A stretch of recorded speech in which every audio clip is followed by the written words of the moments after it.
Bukod sa lemon, ano ang pwede sa ating mga naglo-low carb na pampaasim? Panoorin mo po hanggang dulo para makita mo po yung gagamitin ko ngayon. Pero una, nagprito muna po ako ng ilang pirasong manok. Nilagyan ko lang po ng asin. Then sa pinagprituhan, nagisa na tayo ng luya, sibuyas, bawang at kamatis.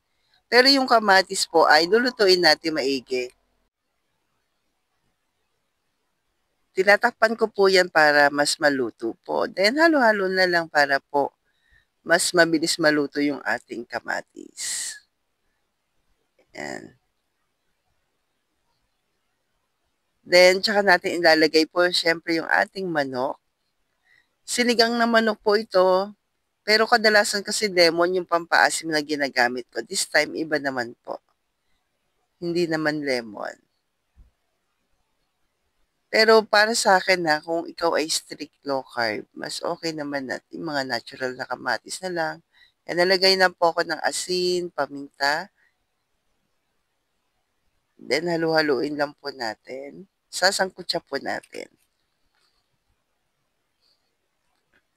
Kailangan masangkutsa po natin ng maayos. Kasi pagka manok at hindi nasangkutsa po ng maayos, nagiging malansa.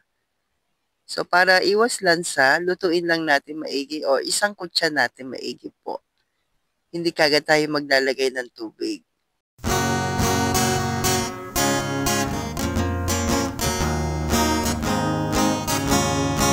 Saang tindahan, low carb essentials ay kumpletong matatagpuan.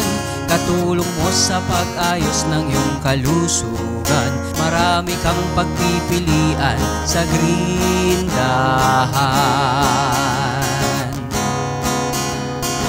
Baking Essentials, condiment.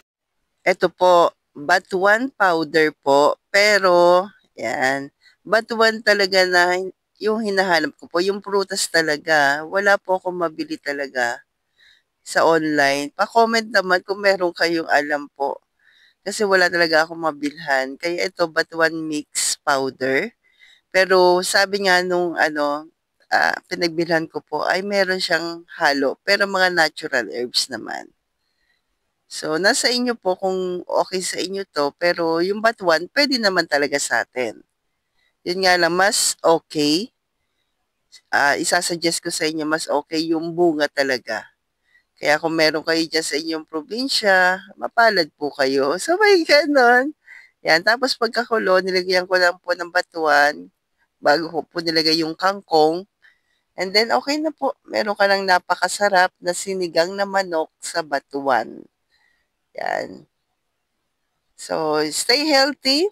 Stay low carb po.